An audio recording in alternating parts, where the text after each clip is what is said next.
I'm Robin Briano, director of the Lipman Center for Journalism, Civil, and Human Rights. Freedom of the press is a cornerstone of democracy. But what happens when democracy itself becomes a political issue? What's the role of a journalist? Is it to defend democracy? We put together a pretty remarkable panel to discuss this. It's moderated by Sheila Coronel, director of the Tony Stabile Center for Investigative Journalism.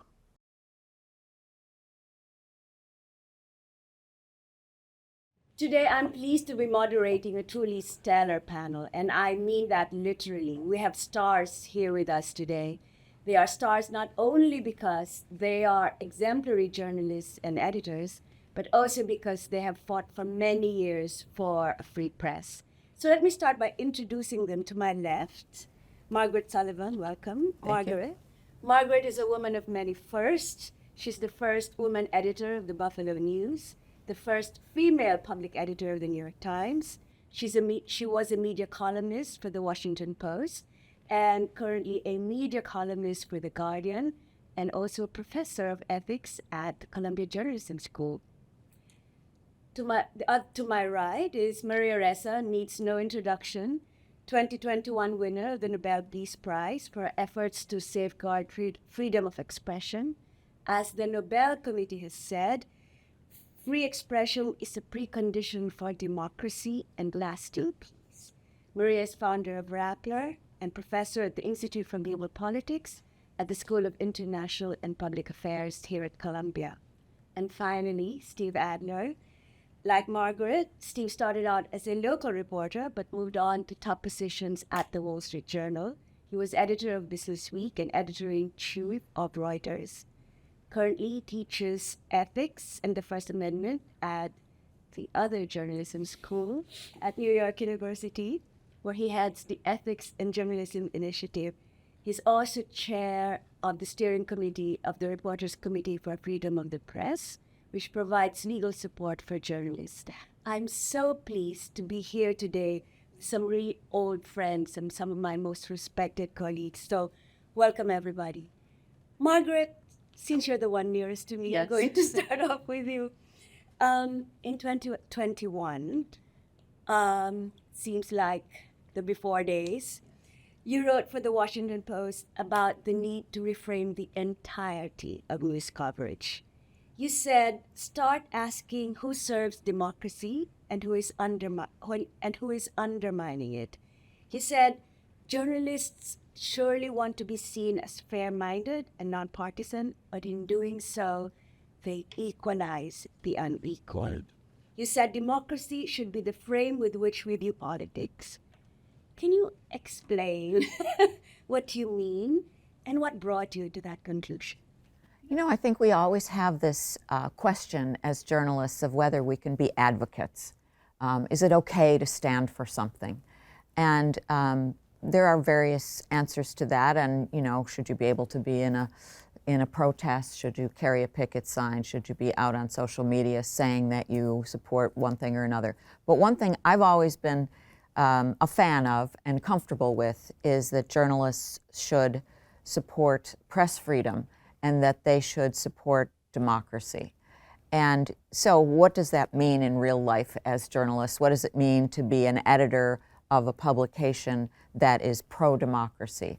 And I think in this day and age, what it means often is resisting the temptation to treat unequal things equally, to treat, for example, a pro-democracy candidate, a normal sort of American candidate for president, with one who has authoritarian tendencies and who has said, as Donald Trump did when he was running for his second term, the third time he ran, you know, I will be a dictator on day one.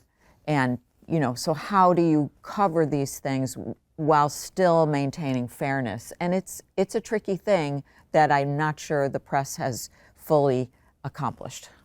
Maria, you've been in this situation before. As of you. Yes, I mean, it just goes around, doesn't it?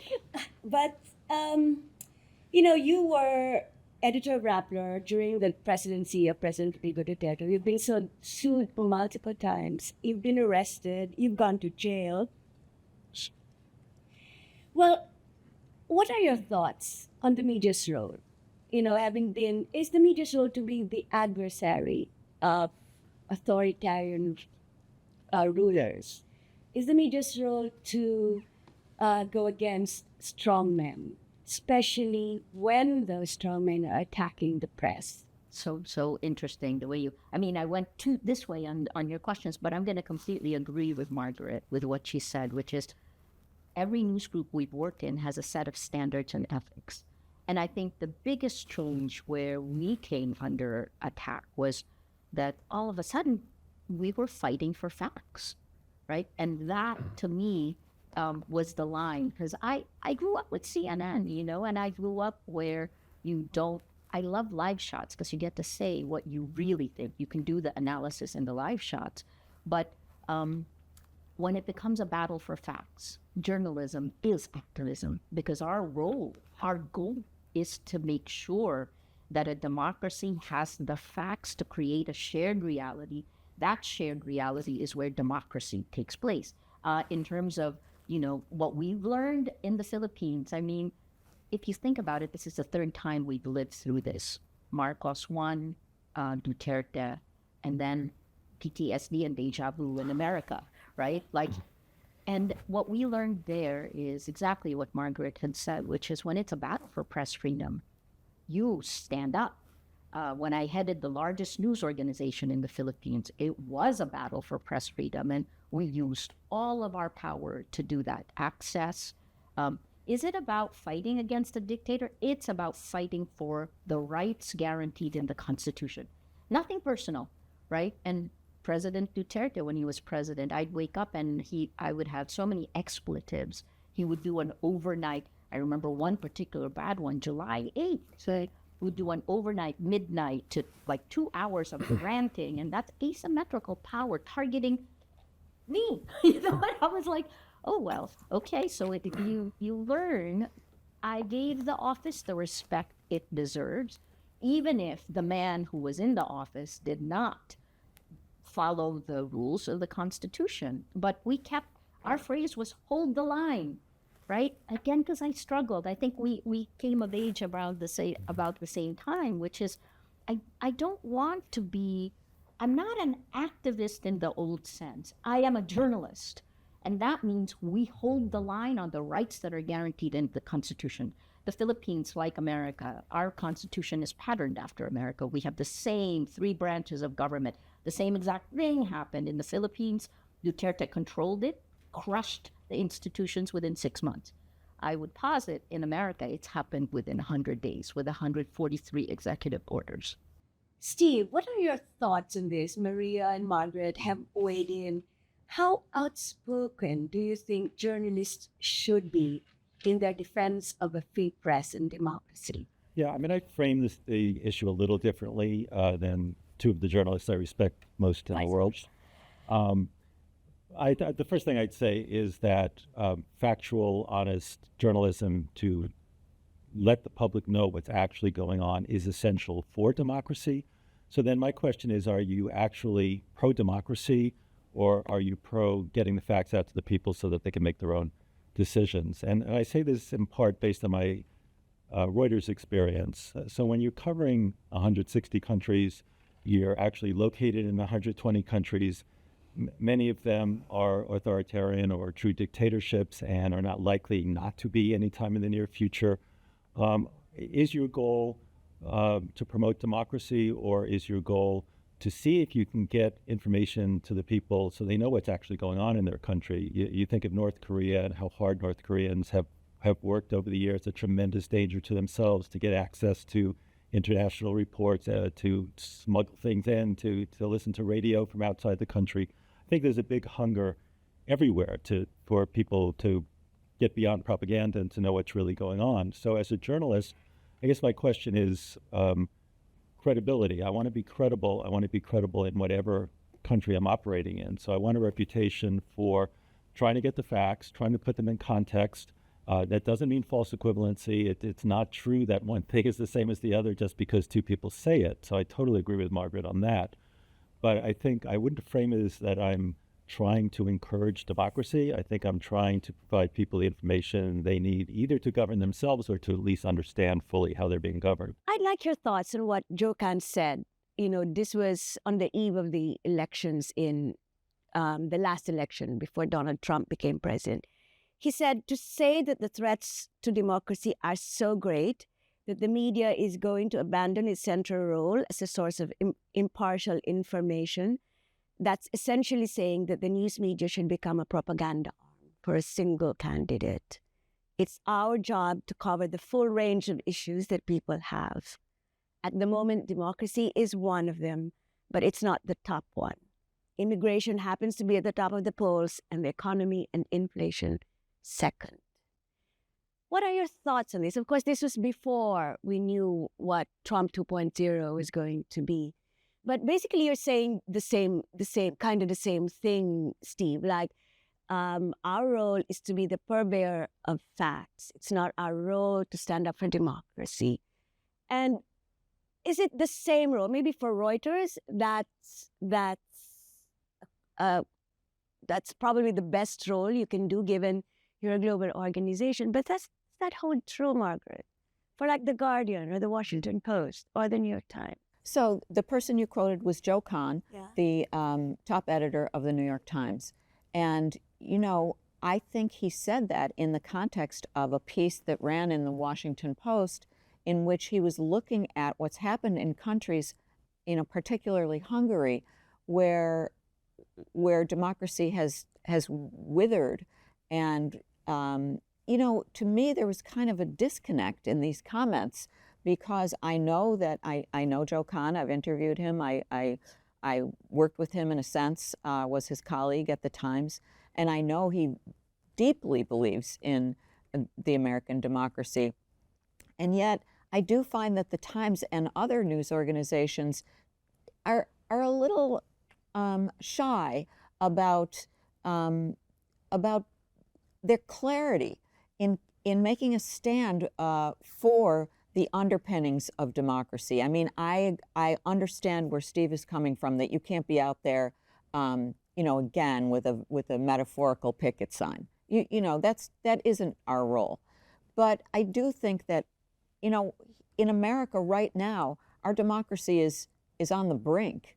It may have gone over the brink. I mean, the author and historian I admire, Garrett Graff, who's written about Watergate and you know, is a really smart thinker about these times, has said that we've already tipped over into authoritarianism.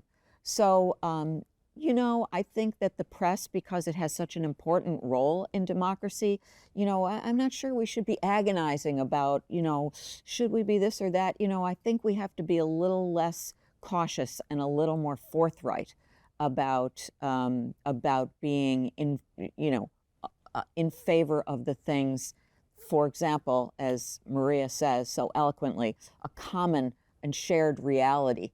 You know, so if you have a president who lies all the time and you're inclined to maybe take those lies pretty seriously and put them in news alerts and headlines, I don't think that's a good idea, because we do need to talk about the facts. We do need to get down to the truth. And so, I mean, to me, that's the best way of being fair and fair-minded, is to emphasize the truth and to make sure that that's what we're putting out there. And then, of course, you have the question of, if you have a third of the country or 40% of the country who isn't all that interested in the truth, how do you address that audience? And do you play to them? Do you coddle them? Do you challenge them? How do you work with that? I think it's important to reach them. So, I mean, I think the biggest struggle I see in journalism today is, are you trying to preach to the choir, or are you trying, even though it doesn't seem to be working, to reach across you know, different ideological lines with enough credibility so that people will look at it or read it and say, okay, these people are trustworthy and these are the facts. And I think it's mostly a semantic difference because, in fact, if you exercise the journalistic beliefs I have, you're reporting on the apparent destruction of a 250-year-old system with behaviors that are unprecedented and with the exercise of presidential power that is close to unprecedented, and with the undermining of checks and balances, the willingness of Congress to stop being Congress is one of the most extraordinary stories in our country, probably in over 100 years. So we can tell that very clearly. And we need to tell that clearly. So ultimately, I think we're mostly in agreement. Where I struggle is, we had a wonderful guest at NYU the other day named Emily Atkin, who runs something called Heated, and it's a very activist, opinionated climate Substack, which has 125,000 subscribers. And we were talking about this very issue, and she said, I keep hearing about people talking about preaching to the choir, but my job is to teach the choir to sing. So she's clearly trying to reach people and help them be more effective in protecting the environment. That's a very valid kind of journalism. If you want to make sure the whole country really recognizes what's happening, you have to speak in a voice that at least has a chance of being credible to people who don't necessarily agree with you. So that's where I think the biggest struggle really is. Maria, we face this problem in the Philippines because Duterte was very popular. Even now, he's still very popular. And Rappler was going against the grain of public opinion. How do you thread this needle? How do you square the circle? He's a threat to democracy, and yet people seem to agree, even with the bloody killings that he was doing. Yeah, so I think the one thing we haven't mentioned is what's different about these times, which is technology, right? The datafication and the commodification of human beings and how news is distributed through this corrupted public information ecosystem that uses surveillance capitalism for profit. So where I disagree with you, Steve, is in terms of credibility, because now I would posit, and we have now a lot of research that shows that what the tech is doing is literally could be taking away agency and shaping, right? If it hacks your biology to change the way you feel, changes the way you see the world, changes the way you act, changes the way you vote. And we've gotten different studies now that have pulled all of that together. The first country that literally voided elections from 2016 to 2024 is Romania, right? And it's because TikTok was anyway, so where I would say the first is, right now, America is going through what we went through, which is corporate media is going to feel the punch, right? Like the same way that when we were third attacked, but the first two attacked were corporate media, right? The top newspaper, the top broadcaster. And to try to negotiate with a bully, with a dictator to be, one of the things that we had to handle was our lawyers were telling us, go. You need to go to the palace, and then at the palace you're alone. And how do you negotiate with this all-powerful president, right? So we went through some of this stuff, but I would say the first is you hold the line now, or you give it up for later. I mean, you lose it all if you don't fight at the very beginning. That's a lesson we learned. That over time, death by 1,000 cuts of democracy means you get weaker over time. I think America needs to learn this. I used to rail about how we were so passive at this time. We were a little bit better than Americans, an American news group. Sorry, guys. But I would say that's the first, the courage. I mean, it would have been interesting to see if news organizations came together, right? When you have standards and ethics, you actually are on the same side, and you're not battling Trump. You're not battling the president. You're battling big tech. That's one. The second thing is the way we cover things right now, the way we cover America. If I was running a news group in America, thank God I'm not, but I think there are two indicators that are there. One is the level of corruption, and the second is the size of the protests. At CNN, I was taught you don't cover a protest unless it is violent or large, right? That's why it would never make it into the news, but those are old days. So that's the other challenge for journalists covering this time period is Rappler was the first to say Duterte lied. Lies. repeatedly. And we were punished for that, right? I mean, I didn't even have a legal officer, and all of a sudden we had 20 some odd investigations. So I think our jobs as journalists is to go and look and see what are the indicators that will change the Constitution ultimately. And again, it goes back to your values. I'd say the last point on that one is, so technology, how is our the day-to-day change? And then I think the last one is in terms of courage. I think you'll find reporters have tremendous courage, but the reporters and women are attacked a lot more, right? UNESCO report from 2022, 300 pages of a book of women journalists all around the world. In the Philippines in 2017, women journalists were attacked at least 10 times more than men in 2017. I sat, I think, around 2018 in a table with the women who were covering President Trump, and they said that they really don't bring it to their editors, who tend to be male. No offense, but and part of that is because You don't want to be seen as weak, yeah. Yes, it's not weak. This is a new threat, right? The commodification of human beings. We need a universal declaration of human rights in the virtual world. So, Maria has talked about death by 1,000 cuts, and we see that in the US right now. Every day you read the news, there's one more assault in democracy. How do you cover a backsliding democracy without sounding like you are, the boy who cried wolf, right? How do you do this? And how do you keep people's attention to that assault when people have other concerns, healthcare? People are being picked up in the streets. There's so many other things that people are concerned about. Yeah, I mean, I think we have to cover the president and what's happening in government through the lens of what matters to people. So if it's about groceries and inflation, and if it's about the cost of housing, and if it's about affordability or immigration and people being picked off the streets and shoved into vans, I think those issues are really that it's not as if there's some sort of arcane thing. People care about this stuff. And so I don't really worry about overdoing it on issues that are really either kitchen table issues for people or things that they find outrageous. And, just one thing, picking up on something that Maria said, I hear people, and it speaks to this kind of social media and what, how we get our brains twisted up in this stuff. I hear people saying, news consumers saying, I really just want the facts. Please just give me the facts and let me decide. And that sounds really good. And, I think it makes a certain amount of sense. But we also know from the onset of cable news and into the current moment that what brings people to our news organizations often, whether it's Fox News or MSNBC or whether it's, somebody's Substack, is grievance. It's about what gets to their emotions.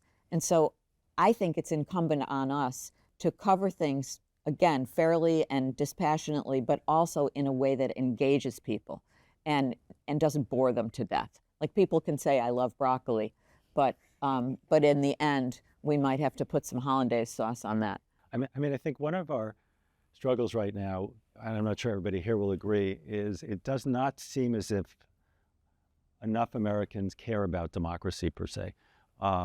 They certainly care if inflation turns out to be bad. They're likely to end up caring if food subsidies are denied. They're going to care a lot if their insurance rates go up a lot. They're caring about things people usually care about. But I think it goes a little far afield, but I think there's an enormous failure in our education system and in our culture in terms of civic education. For all the faults of this country and all the racism, if our education system went too far away from talking about the virtues of self-government, the virtues of democracy, described how our government works, described separation of powers and why they mattered, I can sense from both students and young people generally, there is not enough understanding of how it's supposed to work and why that's good. So you don't have much to defend if people don't either understand what it is or care that much about it. So as a journalist, if you're trying to say, well, what's my role? One of the reasons I think Reporters Committee for Freedom of the Press is so important is so many of the attacks are happening in the courts. And what Reporters Committee does is has close to 30 lawyers doing nothing but providing free legal services to protect the First Amendment and protect either individual journalists or the rights of the AP, the rights of the Voice of America, the rights of journalism organizations to practice journalism. So the courts are a place that this can happen, and newsrooms can participate in that by joining the court cases, which is a little different from what reporters are covering for the public. So I think, and I agree totally with Maria, that we have an enormous obligation to band together, to create united fronts. Personally, I would have wanted every single news organization to walk out of the White House press room the moment AP was denied. Instead, everybody had their reasons and their equivocations. But we have seen on that. some solidarity And now with the Pentagon. Now people have learned something and they've realized that acquiescing is not something good. So I'm not in favor of anticipatory compliance. I'm in favor of courage. I'm in favor of banding together. To me, the slightly different question is when we're reporting on stuff, should we be reporting in a way that says, these people are awful, this is really bad, if you believe this stuff, you're a terrible person, which is how much of the coverage is perceived by people who support Trump? Or do you find a way to do it, if it's possible, and I'm not sure it is, where you can put out the facts in context, explain the historical significance, explain where we are relative to where we were before, and do that in a way that feels a little more journalistic and a little less like you're being an advocate.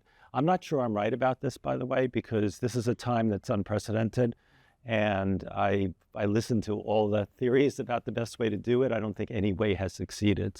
And it's also a very polarized media environment. People listen or read whatever aligns with their points of view. So it's very hard for the media to actually convince other people who haven't made up their minds already. But let's dwell a little bit on, precisely this thing. What should journalists be doing now? You've talked about taking on lawsuits. You talked about solidarity. How far out do you go to defend your right as a journalist? Do you, when in the Philippines, I've taken part in rallies. Protests. We Protests protested for press freedom. around We've us. spoken out. Yeah. We've done Thank you. Yeah. You supported us. Yeah. Yeah, which was So necessary. what else can you do aside from, more in-depth coverage, better coverage that makes people aware of the issues, more engaging coverage? What else can we do? Yeah. Could I just pick up on, we give people what they want. In a time when 60% of Americans are getting their news, you get this, right, from social media, where lies spread faster and fear, anger, and hate incentivizes. That's an incentive structure. So 60%. When Americans went to vote in 2024, they got less news in their feeds and more propaganda.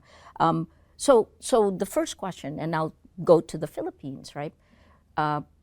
Was immigration really an issue?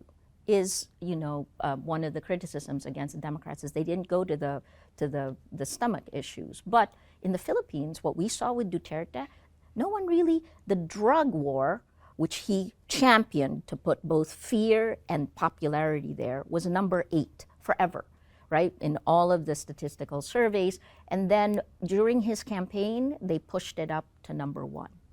And then the brutal drug war, the number of people killed, can range up to 30,000, depending on who our former head of the committee, the Commission on Human Rights, had set it at 28,000 in December 2018. But I'm saying this because we can now manipulate people, like in ways that were never possible before. So it's the think fast versus think slow. And what's happened, so the report that we're coming out with in the next few weeks, we took down the first 100 days of President Trump on social media.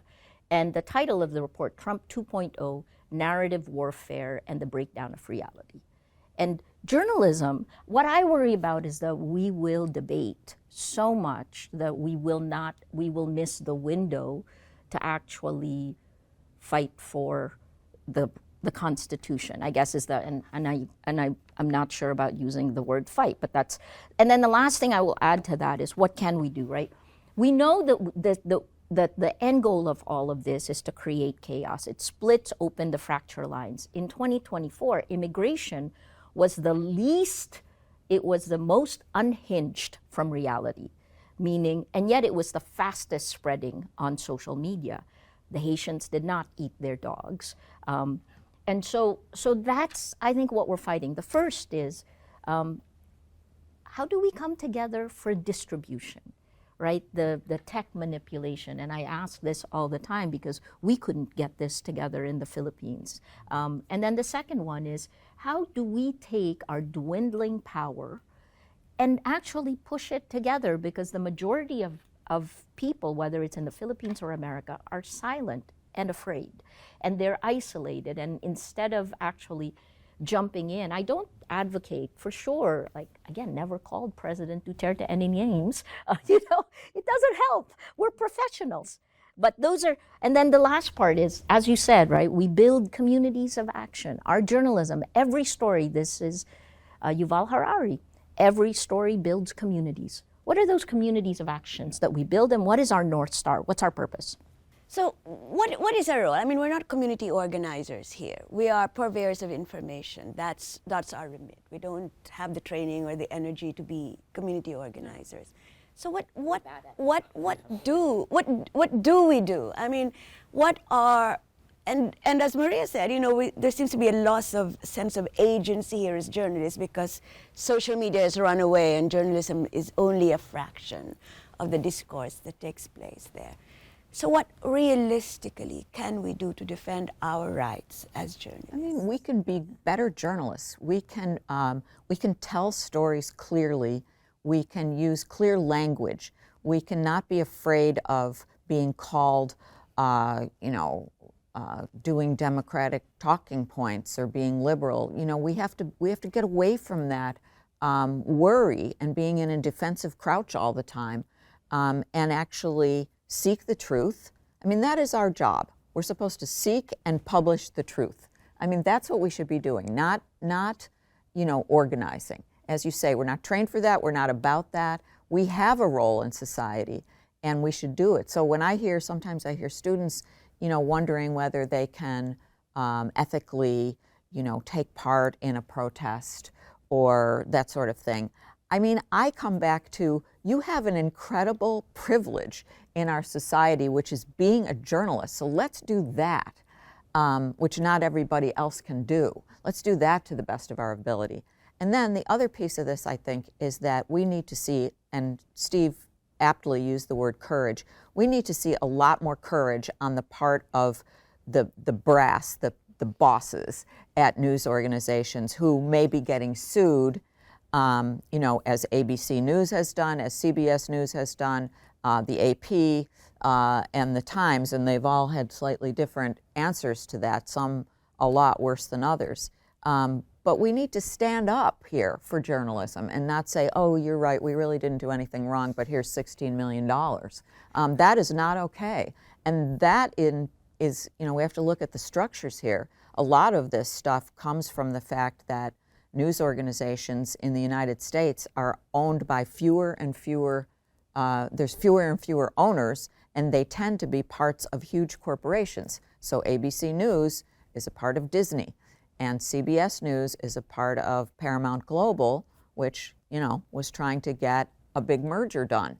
I mean, it's not all sort of the journalist out there with her notebook.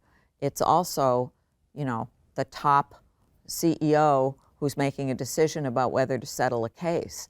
And, that, I think, is a real worry for me because of all the capitulation that we've seen. Not everybody. The AP didn't capitulate, which was a beautiful thing to see. I think the New York Times has done a great job, and, of course, they have these fantastic lawyers like David McCraw, who are, not taking anything sitting down. But others have capitulated, and I think it's a mistake because it makes the next one easier.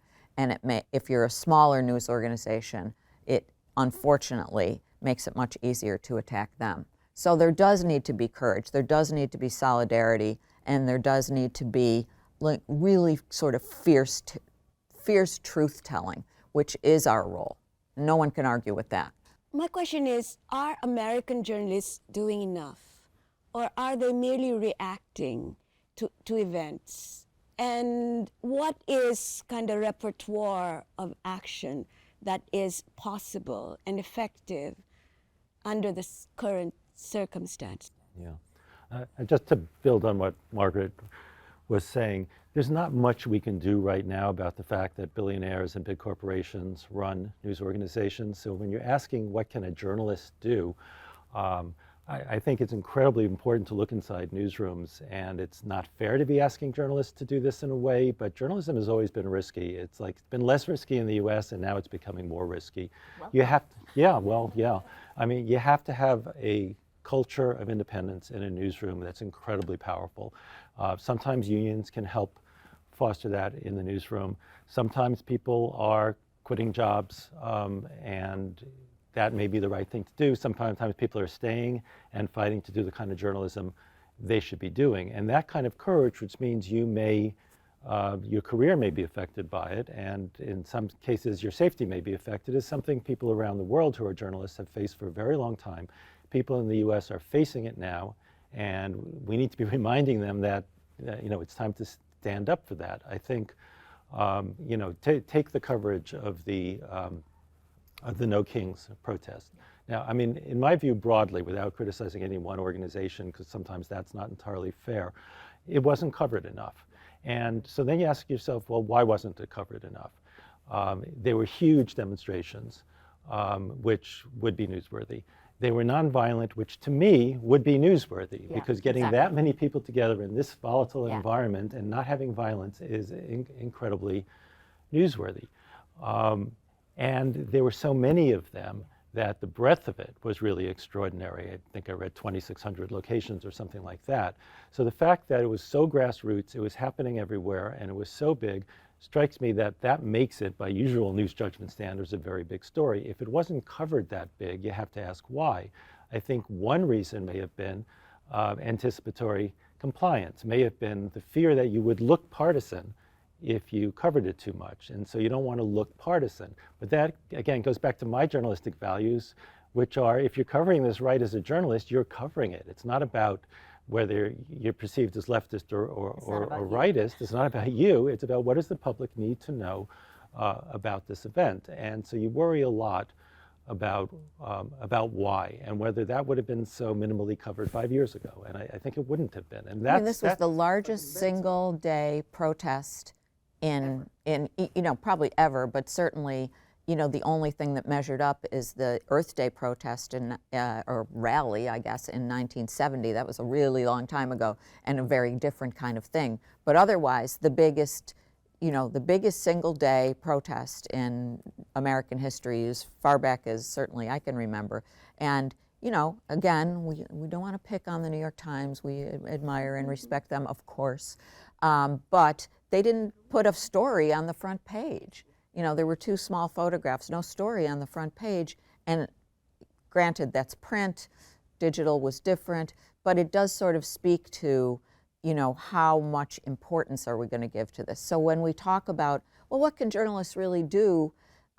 They cannot be afraid of being seen as partisan. And I think that you have identified one of the most important things that's going on under the surface is the fear of being seen as partisan. And, there's a legitimate part to that, which is that you don't want to be seen as we are not for you 40% of the country. We don't talk to you. We certainly don't want to be exclusive. But editing is choosing, right? So when people say just the facts, well, okay, what headline, what story, what investigation, what news alert. There are a lot of choices that we make, and all of those things can speak to these issues. I think one of the things that's interesting, at least when this happened to us, was like when you are targeted, when your decisions are under the microscope and it could send you to jail, you look at things differently, right? And so those are some, but I mean, you asked what could we do, and I'll pull up technology, journalism, community. These are the three things, and it had to be that simple for me to survive those Duterte years, right? We began to build a public interest tech stack because I was begging you Silicon Valley people for almost a decade to actually anchor the tech on facts because a society needs that. That's never happened, and by design it doesn't. So we built a Matrix protocol chat app. Where now it's been since December 2023. We now have an MVP of a federation of the Philippine Press Institute is there, as well as 2 other independent news groups. That's one. What is the tech stack? What is a public interest tech stack? Governments, democratic governments, abdicated responsibility for protecting us in the same way that big tech did. So that was really important. The second one is journalism has to shift. And what I mean by that is, again, those same things. What are the indicators of death by 1,000 cuts? And I think the protests, it's interesting, right? Like, because they were peaceful, because the numbers, like, I mean, someone said, let's not look at numbers, really? And that technology, the other part, on the journalism part is that business is dead and dying. Advertising is dead and dying. And so I leave for Paris, the International Fund for Public Interest Media. In about a year and a half, we raised $60 million that is going out, not America, because you have enough philanthropists here, but $60 million that's operational funds for news organizations in the Global South. We need to actually help journalists survive. And the last part is to build community. I don't think journalists ever, like as professional journalists, we didn't consider ourselves part of civil society, even though we technically are. And so the biggest question really is, what is civic engagement in the age of exponential lies? And the journalism, the organization, and the standards and ethics shift for that. I think we kept rewriting our standards and ethics manual in the age of social media. And I'd like to speak to this business about community, which is really very interesting. I mean, I don't really see journalists out there building community in some sort of organizational way. But one of the ways that journalists contribute to a community being strong is through local journalism. And local journalism is under siege financially. Local newspapers in particularly, which have been the anchors of people having a common reality that does underpin democracy, have been really weakened. So one of the ways that we can help with that is not by, like, forming organizations and communities to that's somebody else's job, but I think by strengthening local journalism and supporting local journalism, we can help do that job, because we've seen that when a local newspaper, for example, goes out of business, or when a news desert develops, people become more polarized, people stop participating in politics, people become less engaged, and they go much more into their tribal corners. So this is an actual thing, the startup news organizations, the local newspapers that need support, the organizations that do the work of supporting them, that's super important stuff on this issue. I mean, on community, I'm kind of with both of you on community, because clearly we need more and more robust local journalism. I think the not-for-profit movement, the stuff that American Journalism Project and INN and others are doing, are incredibly important and incredibly valuable. But some journalism organizations locally have decided that part of what it means to be a local journalist is to do live journalism, is to be out in the community, be having Q&As, be talking to people about what they want. The Philadelphia Inquirer has done it, Documented does it all the time, and Texas Tribune. And revenue is a tricky thing because you need the revenue, but on the other hand, you don't want just rich people to be exposed. But that said, something called live journalism represents, I think the last numbers I saw, something like a quarter of the revenue of local journalism organizations. So we need to think a little differently too about what journalism is. It's not just pushing stuff out. It's engaging also with the community in a slightly different way. I have no problem with that, Steve. I'm good with that. I really think we cannot think of journalism as just big newspapers and broadcast stations. I think journalism has become a community endeavor. people publish on Substacks, they publish on Instagram, they commit acts of journalism even if they are not journalists. And I think if we just think of traditional media in the broader sense, then maybe we are limiting ourselves in terms of what is out there, what has the power to influence people at this day and age. But going back to what you said about the coverage of the No Kings protest, I know from my experience in the Philippines that one of the reasons that the press, especially the so-called alternative press, became very strong in the Philippines was that they focused their attention on the democracy movement and what was going on inside it. And that was a big gap in the coverage of the mainstream press at that time. And I think it really requires not just putting it on the front page, but a fundamental rethinking of politics as beyond elections and political parties, but of politics as part of social movements, as part of labor movements. So it's to me, we have been so narrow in what we mean by political coverage, which is basically coverage of the Beltway, what's going on in DC, what's going on in the parties, when so much is happening out there, both on the left and on the right, that has been excluded from mainstream discourse about politics. Well, and I would also add that a topic that needs a lot of attention is voting rights and voting suppression and gerrymandering. So, you know, those things come under the loose banner, I guess, of democracy. And I agree with Steve that may not excite a lot of people because they don't really, you know, it doesn't sort of resonate emotionally. But I think most people do understand that if we're going to live in a country that is responsive to us, our vote needs to count. And that is a subject that could use a lot more journalistic attention, in my opinion. Well, on this one, like one of the interesting things is I think the reason why we don't actually do that is because we don't want to be seen as taking sides. So we go right back to, sorry, not what you said. Well, on the social movements, right? So for example, a statistic, every single social movement through history in the United States, when it tips, it hits 3.2%.